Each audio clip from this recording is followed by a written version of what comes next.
Vamos a profundizar en este tema, para eso nos acompaña Isidro Solís, ex ministro de Justicia. Muchísimas gracias por estar con nosotros en CNN Chile. Encantado, Mónica, ¿cómo estás? Muy bien, tengo que pasar por varios temas, así que quisiera primero preguntarle su opinión respecto a que la Corte Suprema decida no asistir a la comisión investigadora de la Cámara de Diputadas y Diputados. Ha sido una posición permanente del Poder Judicial. La verdad es que también responde a una especie de respeto por la independencia y el equilibrio de poderes. Los magistrados de la Corte Suprema no son pasibles de ser investigados por la Cámara de Diputados y por lo tanto la verdad es que haber además citado a un poder que tiene exactamente la misma relevancia es un acto que en principio por lo menos afecta a la deferencia. ¿Y podría, dice usted, poner en cuestión la independencia del Poder Judicial? Yo creo que sí, porque la verdad es que el Poder Judicial responde de sus actos en primer lugar a través de su sentencia. En segundo lugar, si alguien estima que existen violaciones respecto de las obligaciones ministeriales de los jueces, existe una herramienta para hacer efectiva esa responsabilidad que es la acusación constitucional.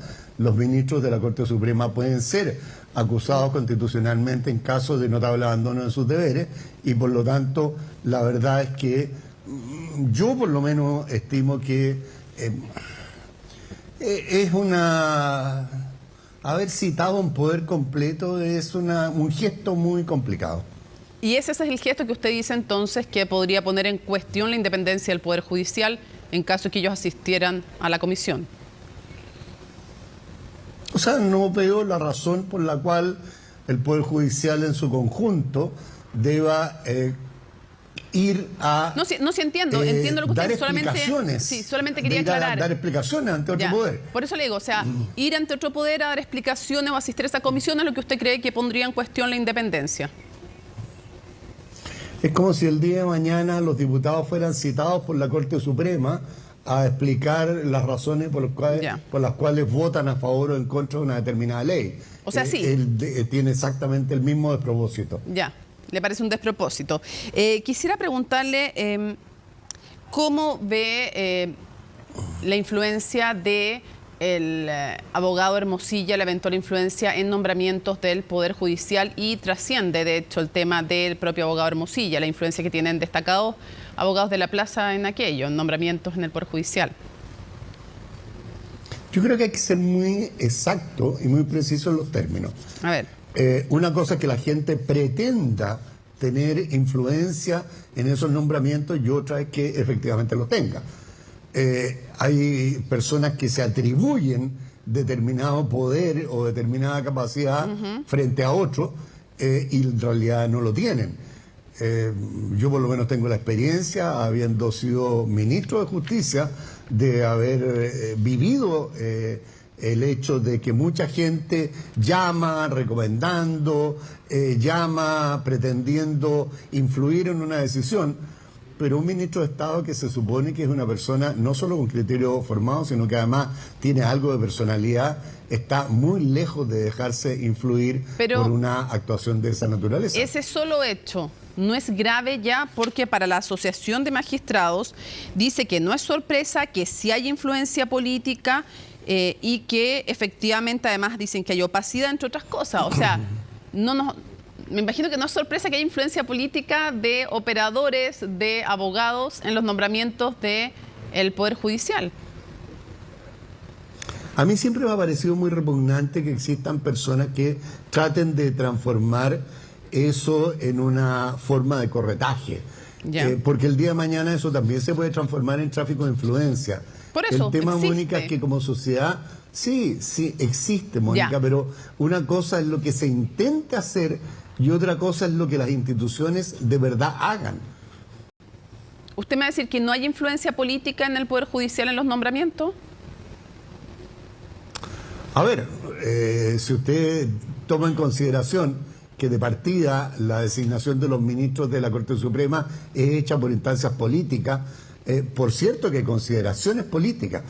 La Corte Suprema, para un ministro de la Corte Suprema, solo hace una quina pero lo designa, el presidente elige una persona y lo somete a votación del Senado, que es una instancia absolutamente política.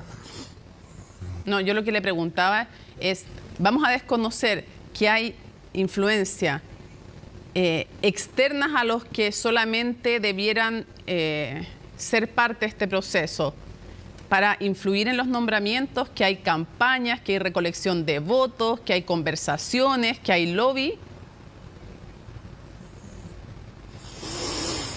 Yo no puedo hablar más que por mi experiencia. Pero si usted mismo ha reconocido que hubo no lobby sé, con usted. Así es. Ya, pues. No, perdón. Yo reconocí que mucha gente me llamó. Eso es lobby. Lo que tendría que decir es que esa llamada... A ver, pero está bien, Mónica, pero esas llamadas a mí no me influyeron absolutamente en nada. O sea, yo ya conté, incluso de manera anecdótica, que cuando me di cuenta de que esto existía, la instrucción que di al personal del ministerio fue que en cada carpeta se pusiera una hoja en blanco y que cada persona, porque yo no tomé nunca esa llamada, esa fue una instrucción que se le dio a la secretaria, cuando alguien quiera recomendar a alguien, usted anota el nombre del que llamó y lo pone en una hoja en blanco. Yo no recibía llamadas de esa naturaleza. ¿Qué hizo usted con esos nombres? Porque decía Juanito Pérez, recomendado por este, por este y por este. ¿Qué hizo con esa hoja? ¿A quién le contó? ¿Quiénes habían llamado? A nadie. A nadie. Solo quería saber quiénes eran las personas que llamaban, entre otras cosas. ¿Y para qué quería saberlo? Un tema de prudencia. Porque uno necesita, como autoridad, saber qué tipos de influencias se están tratando de usar. Ya. Pero usted entonces me considera que la ciudadanía no tiene idea, porque usted no le contó a nadie, ni por todos los casos que nos hemos enterado, la ciudadanía no sabe quiénes están intentando influir y qué logran. No sabemos. O sea, yo tengo la impresión de que eso, lo más probable, yo he leído en la prensa nacional muchas veces, han existido estos escándalos y han existido lobistas de distinto tipo y hemos conocido, el otro día salió una nota de un señor que tiene un alias, El Pingüino, que al parecer participaba muy activamente en los intentos de designar ministros de Cortes de Apelación y de Corte Suprema. Sí, muy cercano a Esas Guido cosas Girardi. son bastante conocidas. No tengo idea, yo no lo conozco. No sé quién es. No sabe, nunca ha escuchado Nunca he hablado con él. Nunca ha escuchado El Pingüino y su Perdón, ligazo. yo nunca he hablado, No, pero he nunca ha hablado escuchado con de él. O sea, yo he escuchado de él. O sea, pero yo también le acabo de decir que eso lo leí en el diario y he leído muchas veces artículos respecto de él. Ya, y una pregunta, a ver si podemos transparentar. ¿Qué personalidades políticas o qué abogados de la plaza lo llamaron a usted, aunque usted no les haya contestado? ¿Qué nombres nos puede contar para transparentar a la ciudadanía? Mónica, la verdad es que no lo recuerdo, para mí nunca fue un acto importante. ¿Cómo? ¿No recuerda ni un solo nombre de todos los que le anotaron en la hojita blanca en cada uno de los casos? Mónica, eso pasó hace 16 años. Y la verdad, como le digo, es que nunca los tomé en consideración. Ya. Recibía a muchos jueces que iban, pedían audiencia en el Ministerio de Justicia y están anotados formalmente en las hojas, que iban a presentarse para decir relevar la carrera judicial que habían tenido como una legítima aspiración. Y yo por lo menos tuve siempre las puertas abiertas para recibir a todo aquel que pidió audiencia. Y fue anotado como corresponde en la página donde deben estar las audiencias que concede el Ministro de Justicia. Conversar con la gente yo no encuentro que sea delictivo.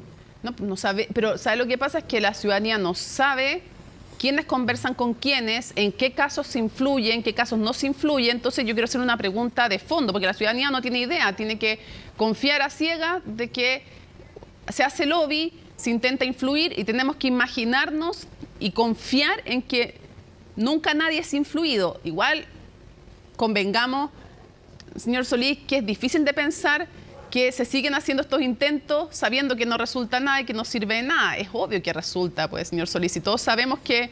Pero antes de eso, yo quiero preguntarle, ¿usted diría que en la Corte Suprema y en las Cortes de Apelaciones, en el Poder Judicial, todos los nombrados son nombrados única y exclusivamente en función de que son los más capaces para ese cargo?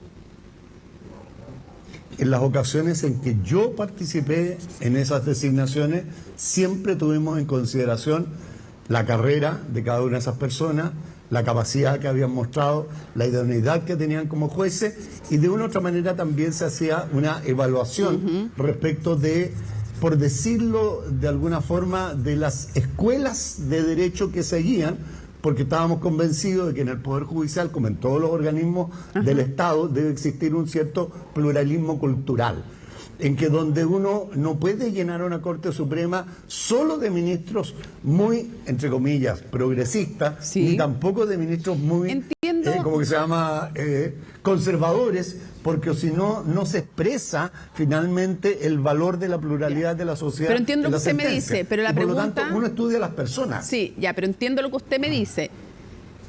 Hago incluso fe de lo que usted me dice, pero no estoy hablando de usted solamente. La pregunta fue general. Hay N críticas. La Corte Suprema reconoce que hay opacidad. La Asociación de Magistrados denuncia que hay tráfico de influencia. Entonces la pregunta le excede a usted. Mi pregunta es, ¿usted me diría que todos los nombrados en el Poder Judicial, en la Corte Suprema, en las Cortes de Apelaciones, están ahí solo en virtud de sus capacidades y no de los lobbies que se han hecho? Es que, entiéndame por favor, yo solo puedo hablar por los procesos en los que yo no participé, no, responsablemente no puedo hablar Ya. por aquellas Ok. cosas que no sé. Ok, entiendo su O sea, punto. a ver, Mónica, se lo quiero decir. Entiendo su A ver, punto. mire, Entiendo lo que usted me dice, sí, entiendo lo que me está diciendo. Ok, yo solamente cito tengo una formación, le puedo contar, mire, A le voy ver. a contar una anécdota. Cuénteme, Les voy a Luis. contar una anécdota y a mí me carga llegar a las anécdotas personales. Yo, que soy un abogado de muchas décadas de ejercicio profesional, además tengo y tuve una hermana que era jueza civil en Santiago, una persona extraordinariamente destacada, una persona reconocida por los abogados, reconocida por el Poder Judicial, reconocida por el gremio. El día que a mí me designaron ministro de Justicia, lo único que le dije a mi hermana es: perdona, sonaste, mientras yo sea ministro de Estado, tú nunca serás ministra de Corte de Apelaciones. Y mientras yo fui ministro de Estado, nunca la designé, teniendo todos los merecimientos, porque no me parece legítimo. Finalmente fue designada en otra administración. Pero que cuando yo tengo una cierta formación, Mónica, a la que respondo. Actúo así, usted me pregunta y yo puedo responder por mí, no puedo responder por más gente. Ahora, convengamos, hace poquito se supo, se me va el nombre ahora, lo podría buscar, del caso de un diputado en que tenía varios parientes en el Poder Judicial, lo hemos visto en el caso notario, entonces por eso yo le pregunto, excediéndolo a usted, pero le pregunto, a su juicio, ¿el sistema de nombramientos que tenemos es el mejor posible Ya. o hay cosas que mejorar en él? Ahí vamos a una pregunta que yo por lo menos considero que es vital. Mire, sistemas de nombramientos hay muchos y todos tienen fortalezas y debilidades. O sea, se reclama mucho, y yo entiendo que es un punto muy gremial, que lleve una aspiración de los jueces a tener una carrera dentro de un servicio que no sea intervenido por nadie.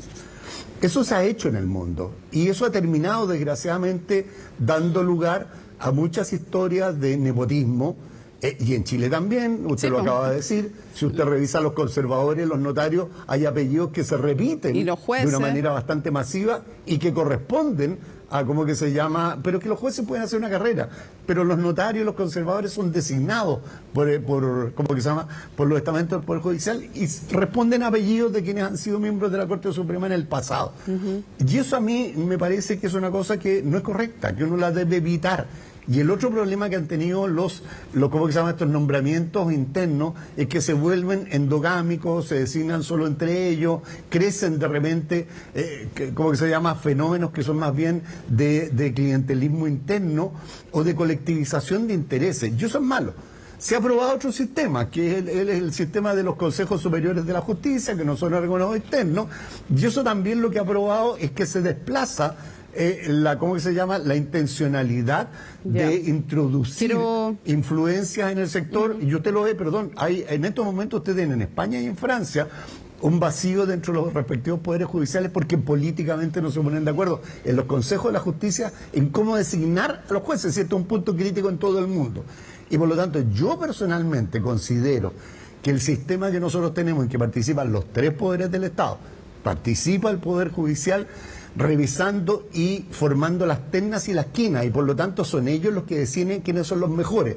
Luego participa el Poder Ejecutivo, y en el caso de la Corte Suprema participa el Senado. O sea, para designar a un ministro de la Corte Suprema hay a lo menos 70 criterios que se discuten. A mí eso me parece que es mejor. Ahora, le debo reconocer una cosa: hay opacidad, hay opacidad. Hay cosas que deben mejorarse, hay cosas que deben mejorarse. Por ejemplo, quienes participan en este proceso deberían transparentar el proceso de designación. En Estados Unidos los senadores, cuando reciben a alguien para que les recomienda un ministro de la Corte Suprema, deben publicarlo. Cosa porque que no se es, hace acá. Ver, no es ¿Y sabe por qué es grave? Porque uno se pregunta, no se hace acá. Y porque uno se pregunta finalmente cuando si es que un abogado ayuda, más allá del efecto que tenga o no, porque también depende mucho de las redes que tenga cada uno, lo sabemos, aquí depende mucho también de las redes. Entonces, después si un ministro está frente a un abogado que lo ayudó a hacer campaña, todos sabemos que pasan por los tribunales haciendo campaña, pidiendo votos, ayudando a conseguir reuniones, eso lo han dicho los propios magistrados, lo decía el propio magistrado Matus, decía que él mismo hablaba del periodo de campaña, imagínense, y no es una votación popular. Se hace campaña, efectivamente. Usted mismo lo reconoce, se hace campaña, lo sabemos, todo el mundo lo dice. Pero se hacen campaña interna. Sí, está bien. Necesitan votos para llegar a una quina. Se hacen campaña. Los postulantes necesitan votos. Por eso le digo. Como en todas partes, entonces, se hace campaña. Claro, pero se supone que no debiera ser así, porque se supone que hay una instancia técnica en que no debiera ser necesaria esta campaña. En ninguna parte del proceso de designación se dice se abre la temporada de campaña como cuando se elige un cargo de elección popular. Aquí se supone que se postula con los currículum y nada más. Eso es lo que dice la ley. La ley no habla de un periodo de campaña de vamos a conseguir votos, pero en la práctica se hace. Lo sabemos, no vamos a ser ingenuos, no lo descubrimos hoy día tampoco. Entonces, la pregunta es, claro, hay un abogado que ha ayudado eventualmente a alguien que llega a ser ministro de la Corte de Apelaciones, de la Corte Suprema, y después ese mismo abogado llega a alegar frente a ese magistrado que lo ayudó. Su colega, que no ayudó a ningún abogado, está en igualdad de condiciones, probablemente siente legítimamente, o está en lo correcto legítimamente, que no está en igualdad de condiciones. A ver, un juez decente lo que debería hacer en ese momento es inhabilitarse. ¿Y si no es el juez decente? No está obligado a recibir ese alegato. Y si no lo hace, comete un delito.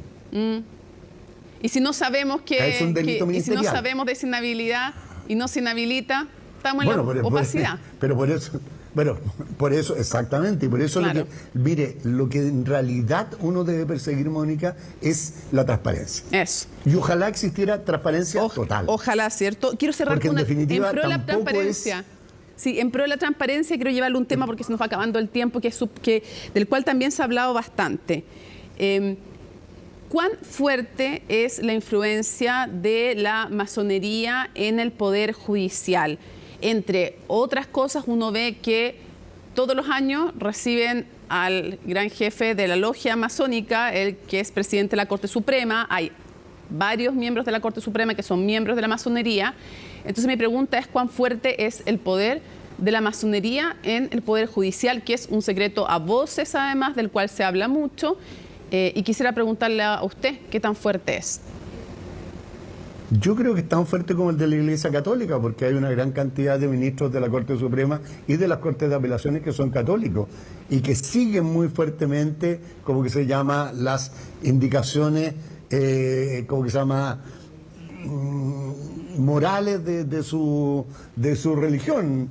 Es como uno dijera, tenemos ministros que también profesan la religión judía y sería como preocuparse de cuán fuerte es el judaísmo dentro. Mónica, ninguna de esas cosas es importante. Lo importante es la integridad moral de quienes designados. Pero no sería... Mientras esos jueces sean capaces de resistir todas las presiones, sean capaces de resistir todas las solicitudes hechas al margen de la ley, eso da exactamente lo mismo. Pero señor Solís, como no existe, no sé cómo podría llamarse el aparato que mide la integridad, como no existe eso y no sabemos cuándo estamos frente a alguien íntegro y cuándo no, son importantes las normas, me imagino. Entonces, no es lo mismo, creo yo, ser católico que, por ejemplo, pertenecer a CBX, Opus Dei, Schoenstatt. Ahí ya es un grupo dentro de una creencia. Y la masonería también es un grupo. muchas veces cuando uno ve la declaración de intereses se declara, no sé, soy bombero, pertenezco al Rotary Club, no sé qué más, que es cosas de las que pide la ley respectiva a los funcionarios públicos. ¿No debiera, por ejemplo, transparentarse si alguien pertenece a la asociación conocida como masonería? Y de nuevo le pregunto, ¿cuán fuerte es la masonería en el Poder Judicial? Yo he conocido a muchos ministros masones. Yo no tengo la impresión, y se lo digo yo ahí tengo una diferencia con usted, Mónica, yo tengo una gran opinión de la inmensa mayoría de los jueces. Y por lo tanto nunca me ha preocupado. No he hecho lo contrario. Ni el club de fútbol, no por eso le digo, no me preocupa el club de fútbol. Usted dijo, a diferencia suya, yo no he dicho que tengo una mala opinión de los jueces. No me atribuye cosas que no he dicho. No, es que usted me dice que le preocupa. A mí no me preocupa. Porque esto, mire, nosotros tenemos que asumir una cosa. Nosotros tenemos que asumir además como sociedad una cosa. Cuando designamos a un juez, ponemos una cantidad de poder estatal en él tan grande que los procesos de selección son críticos. Por lo tanto, miremos exactamente, por ejemplo, la conducta de quien lo designa. Quien lo designa es el ministro de Justicia, el presidente de la República, los senadores que votan, y por lo tanto no nos fijemos en el designado, fijémonos en quienes designan y por qué lo hacen. Yo creo, y de verdad, yo soy una persona muy orgullosa de mis instituciones, y lo he dicho en estos días, me ha tocado decirlo mucho, yo alego permanentemente, y alego muchas veces delante de ministros, de jueces a los cuales yo designé, y a veces gano, y la mayor parte de las veces pierdo. Y cuando pierdo frente a un juez que fue designado por mí, perdón, yo siento orgullo. No siento enojo, ni siento frustración. Todo lo contrario, cada vez que pasa eso, me siento extraordinariamente orgulloso del tipo de judicatura que tenemos. Y por lo tanto no cambiemos el foco. Yo creo que el foco de esta noticia es que hay un abogado que dedicaba parte de su vida a una conducta bastante reprochable, que tenía, al parecer, intenciones de generarse un poder personal, pero juzguemos la conducta de esa persona y no hagamos recaer respecto de todos los demás y de la institucionalidad este manto de duda que está generado exclusivamente por la conducta reprochable de una persona. Ahora, no es el primer caso que conocemos de intento de tráfico de influencias ni de muchas otras cosas más, y me parece que es sano también y es cuidar a las instituciones, revisar los mecanismos, revisar su salud, revisar cuando hay redes de influencia o no. Lo dicen las propias asociaciones de funcionarios, pero entiendo el punto que usted hace y lo invito a que no diga que yo dije cosas que no dije, porque no he dicho que tengo una mala opinión de los jueces. Solo digo que no podemos suponer que todos sean ángeles. Nadie puede suponer que todos, ni todos los periodistas, ni todos los abogados, ni todos los empresarios. Por eso son importantes las normas, los procesos y la transparencia. Me imagino que en eso coincidimos, Isidro. Absolutamente. Yo en eso creo que si hay algo que se debería mejorar el sistema es justamente en que debe haber mucho más transparencia respecto al proceso de designación. Isidro Solís, un gusto como siempre conversar con usted, ministro de Justicia, que esté muy bien. Buenas noches. Un placer, que esté muy bien. Chao.